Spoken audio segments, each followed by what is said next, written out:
these battery cables like this are pieces of crap. Don't ever buy these things. They suck. They're painted. They come from Advanced Auto Parts. You know, they usually have a black one like this and a red one. But what pieces of crap these things are. I have the worst luck with these. And what happens is underneath this piece here, they get all corroded.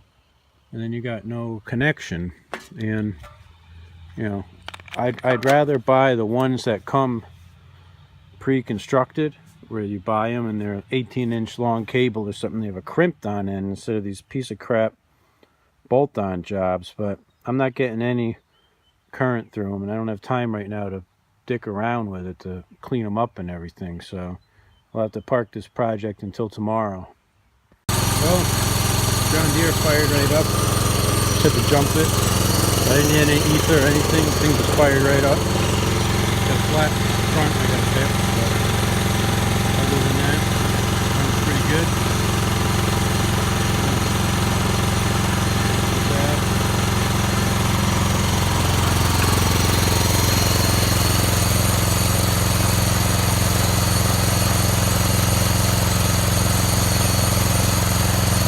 That's the first mowing of the year, the ProMaster 50. The lawn was soaking wet and the whole thing is all clumps of clippings, so when it dries off, maybe tomorrow we'll just mow over it again and grind up those clumps. But we're going to power broom the whole lawn, so maybe there's no point in it. But we got this pile of wood chips over here, and I was thinking about using the scoop on the Model L to move them down under these trees here. But before I do that, I want to maybe take the rotary cultivator in there and grind up all that grass that started growing under the trees. But yeah, that's maybe some gravely plans here. And then we'll use the power broom on the rest of the lawn here where the tree fell down and where the chips are. See if we can clean that up. I moved the 5865 to the driveway here so I can work on it a little better. And I think where I'm going to start is I'm going to take these terminals off the battery here and check out my connections underneath them. And, you know, see if we got to clean them up a little bit. And we'll go from there. Well, I took it apart.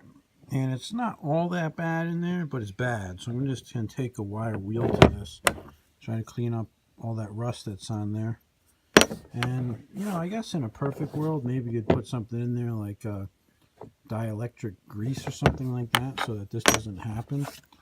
But if I come over here to the wire itself, I mean, it's still copper. It's not all corroded and everything, but I'll clean that up with a wire brush. And this one has the system that I can't stand, which is that someone wired the key switch, you know, right to the battery, which I like it to go to the solenoid better than that. But I can see here that someone's wired all this crap on the key because there's all like crimped on connectors there and stuff, nothing factory. So as usual, someone's monkeyed with it. But this rust is getting really bad, and I really wanted to refinish this tractor, but I never seem to have time to do anything. So see if we can get it running and operational, and we'll go from there.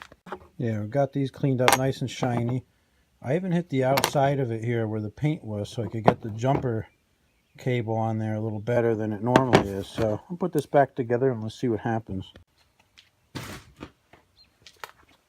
Alright, let's see what happens now. We gotta turn this on. Let's see. Nothing, just a click still.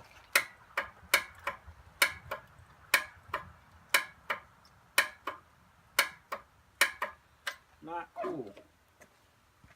Not cool. Let me try the negative side.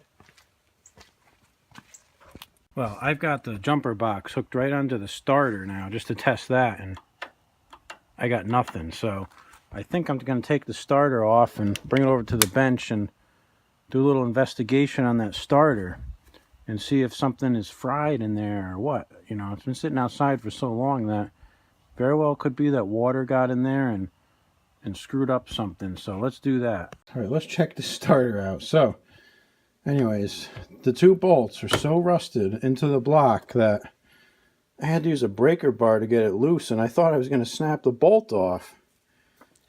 I mean, man, look at the rust on the back of this thing. So this bolt here is stuck in there still. Got to get that out. And yeah, anyways, let's see.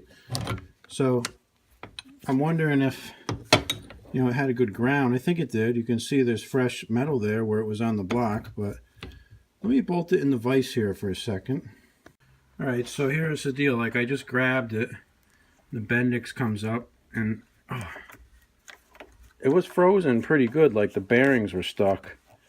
I'm moving it now, and it's getting easier, but I kind of wonder if the bearing was stuck. I have a couple other starters sitting around here that are parts starters, like this one, and it moves very, very simple. Like, I don't even have to try, and it moves. And this one is very stiff. So maybe it needs some lubrication. Here's another one over here. That's a good starter, but it has a broken Bendix gear on it. So maybe I could put this starter in there and just swap the Bendix over. And this one is missing a tooth off of it right here. I don't know if you can see that, but a tooth is broken off the Bendix. And so I'm thinking that that might have something to do with our problem here. But maybe the bearing is bad that's in the case here. So maybe what I'll do is I'll bring my jumper pack over here and bench test it here. I'll get this bolt out that's stuck here, and I'll wire brush the back there a little bit more so I get a good ground, and we'll bench test it. All right, let's see what happens. It's working now.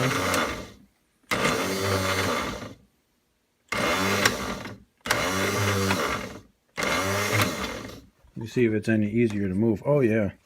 Yeah, it moves good now. So I have a feeling there was just some rust in that bearing or something, because everything seems to have freed up nicely now. And yeah, I don't really want to put any kind of oil in there or anything, because I don't think you're supposed to. I think somewhere I had like some dry grease type of stuff that's made for these, but it freed up good. So I think we're just gonna, yeah, look at how easy it spins now. So I'm just gonna put it back on the machine, and we'll see what happens now. We'll clean up those bolts on the wire wheel here, and I'll put a little oil on them before we put them back in, and we'll see what happens. All right, so I got the starter all cleaned up. I don't know, let's see what happens now. Oh, nothing still. What a piece of junk. I hate this thing. Ugh. Well, let's try hooking up to the starter again.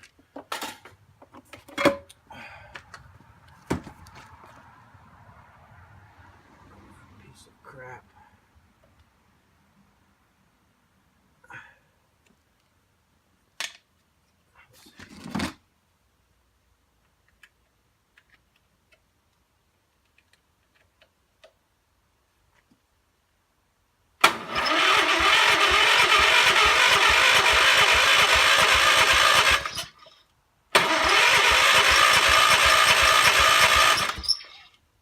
Okay, so maybe we got a bad ground somewhere.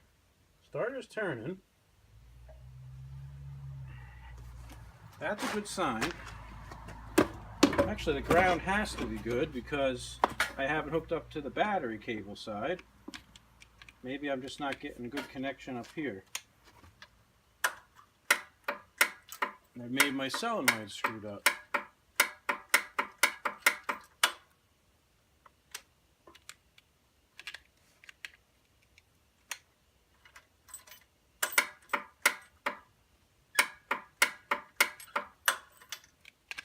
I hear the plunger in the solenoid, but nothing else is happening down there.